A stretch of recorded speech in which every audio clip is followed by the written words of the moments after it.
Now, let us proceed to understand the next set of modal verbs, which are shall and should.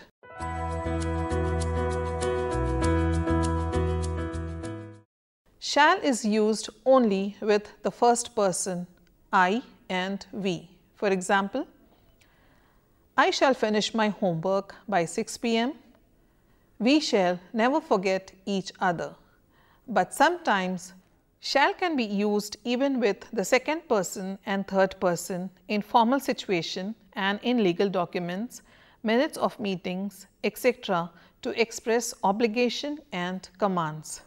For example, the board of directors shall be responsible for payment to stockholders. The college president shall report financial shortfalls to the principal each semester. The recruits shall gather in the parade ground. Shall is also used in questions. Shall I go? Shall is used when we take people's opinions. Shall we complain about the shortage of water in a building to the president of the society? Shall is used to express statements. I shall go to Europe for a holiday this year. In normal conversational English nowadays, we can see that will is replacing shall and the contracted form of will is used. But in certain cases, it is appropriate to use shall in place of will, especially if they are suggestions or questions. For example, we say, what time shall I call you? We cannot say, what time will I call you? We say, what shall I wear to the party? We cannot say, what will I wear to the party? The opposite of shall is just made by adding not to it. It will become shall not, or the short form what we call shan't.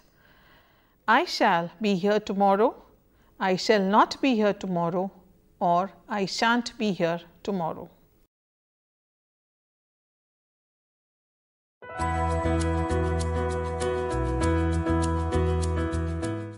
Let us now understand the uses of should. Should is used when we are giving instructions, in obligations, and when we express duties. For example, I should help the old people cross the road. You should never tell a lie. You should always speak a truth.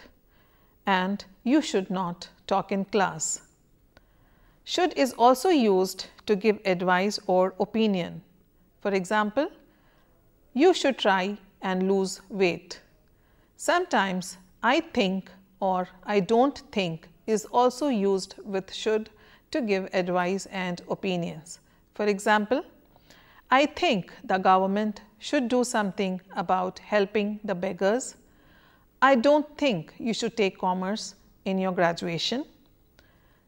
We can see that in sentences where it is obligatory or mandatory, must is used in place of should. For example, you must apologize to the teacher for coming late to the class. We can also see that instead of should, sometimes or most of the times, ought to can be used. For example, you ought to have come to the party. It was a great party. Do you think I ought to apply for the job? Or I ought to have applied for the job. I would have got it. Sometimes should is used with have plus verb. I should have taken my tablet. I am feeling sick again. Should is also used with not plus have plus verb. For example, I should have not eaten so much. I am feeling sick now.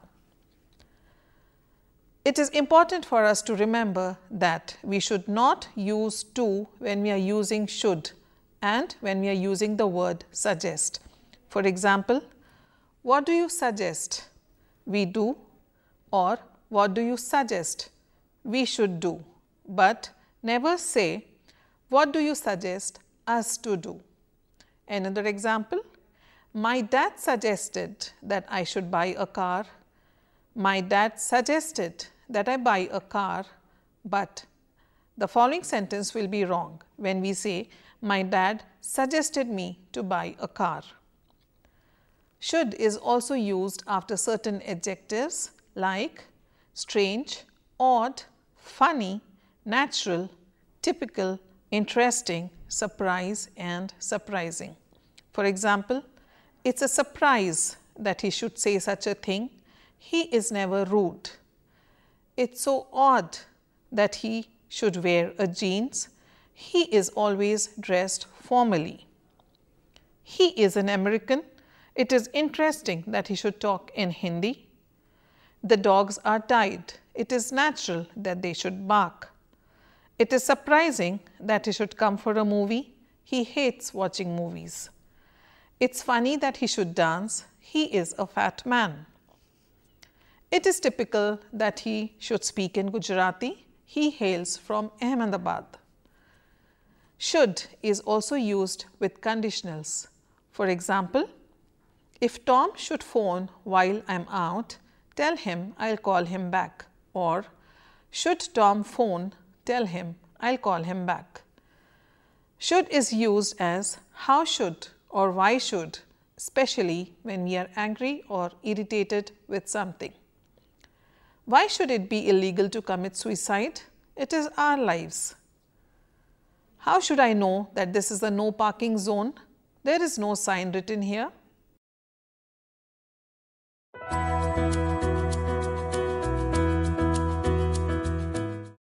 Let us proceed to understand the next set of modals, which are may and might. Both may and might indicate that something is possible, but when you use may, we are more sure of the outcome, but when we use might, we are not very sure of the outcome, or the outcome is unlikely. For example, you may go hiking one day, but you might climb Mount Everest one day. My mother may allow me to stay with my friends the night over, but my father might allow me to spend the night with my friends. We can say Rita might have gone to the party last night, but we cannot say Rita may have gone to the party last night because an action in the past requires might and not may. Might should be used for negative outcomes and may cannot be used for negative outcomes.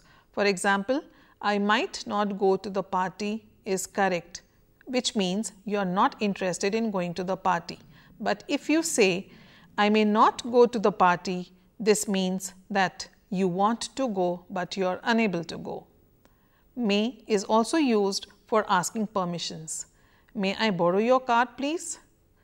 May is used to suggest something is possible in the future. It may snow later in the evening.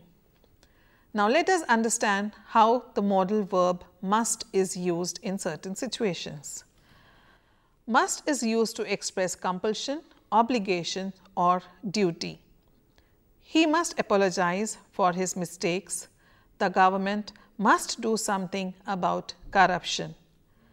Must is also used when we are certain something is true. There is no heater in your room, you must be freezing. You must really be worried that your daughter has not come home today. Must or must not is also used to express strong obligation or compulsion when you want to instruct somebody not to do something. For example, we mustn't talk about our company's policies, it is confidential. You mustn't phone me at work, we are not allowed to use our cell phones.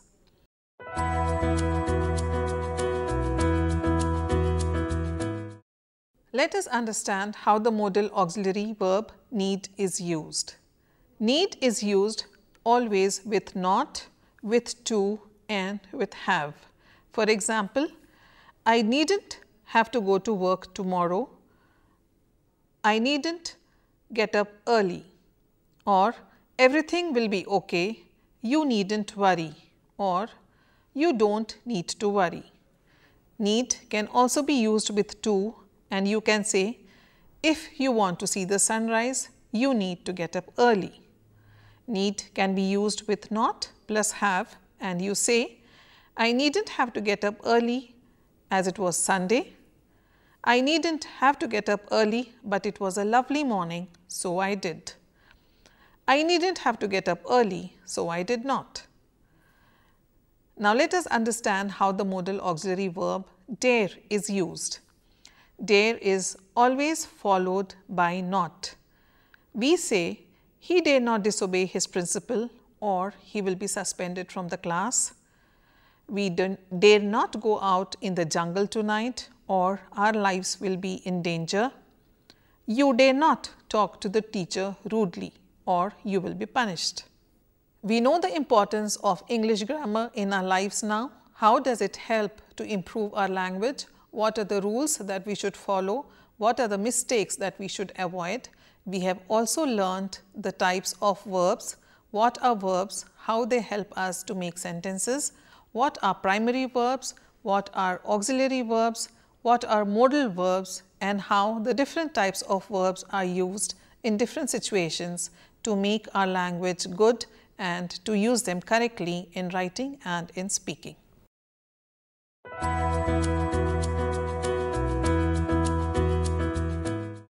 We have already understood these models by going through the examples in this segment. Now, let us understand them much better by the interesting story of Cinderella.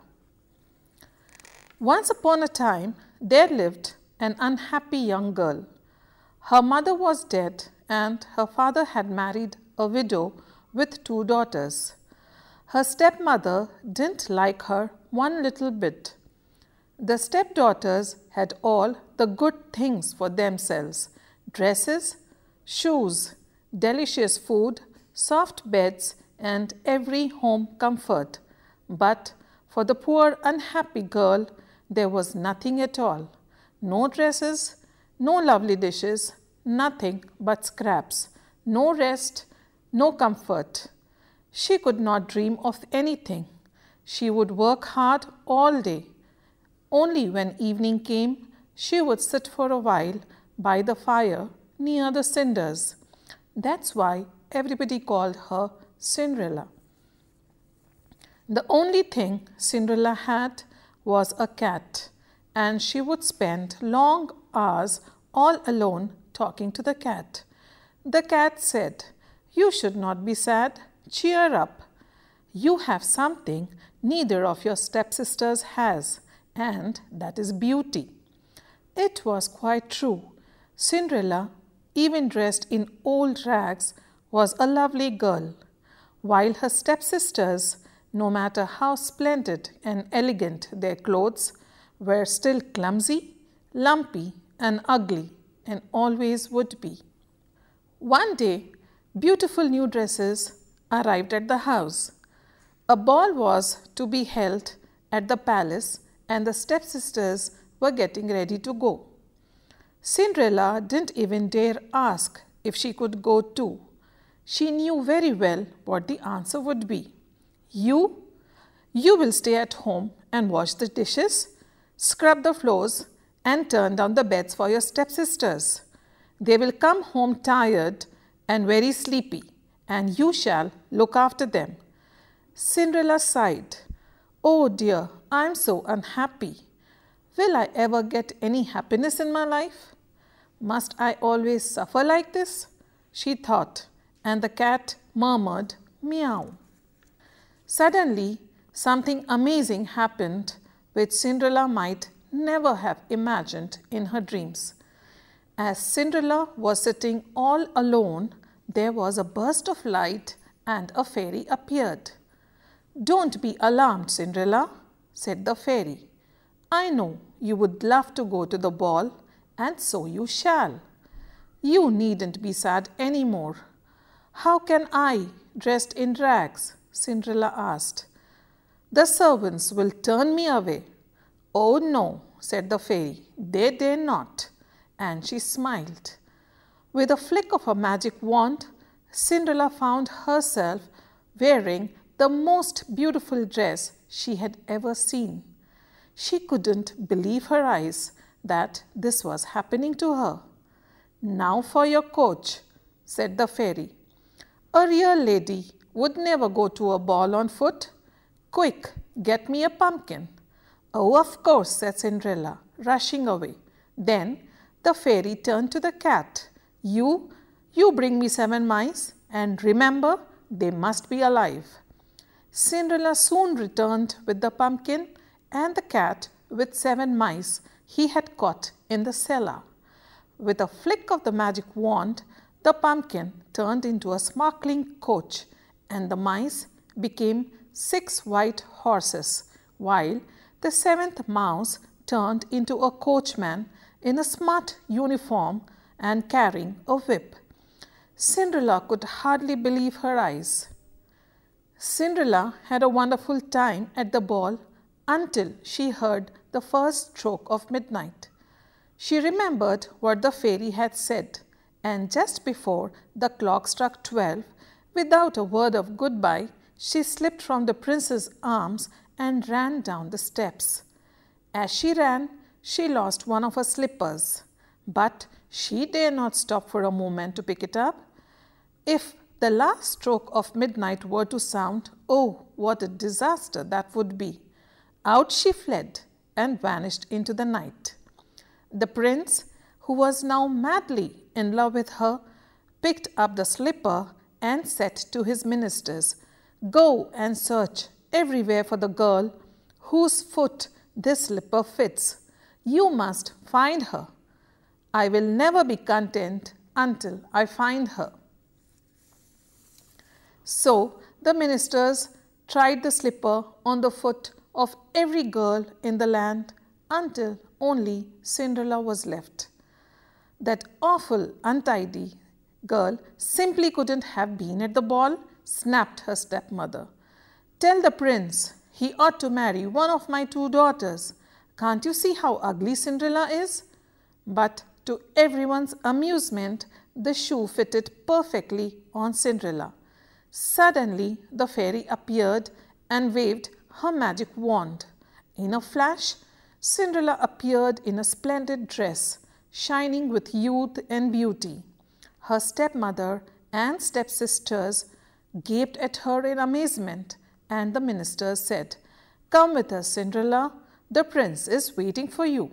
So Cinderella married the prince and lived happily ever after. As for the cat, he just said, "Meow." Friends, I'm very sure you would have thoroughly enjoyed the story of Cinderella, and you would have seen how the modals are carefully used in the story. I'm sure the story will help you to use the modals in framing your sentences very comfortably and improving your language.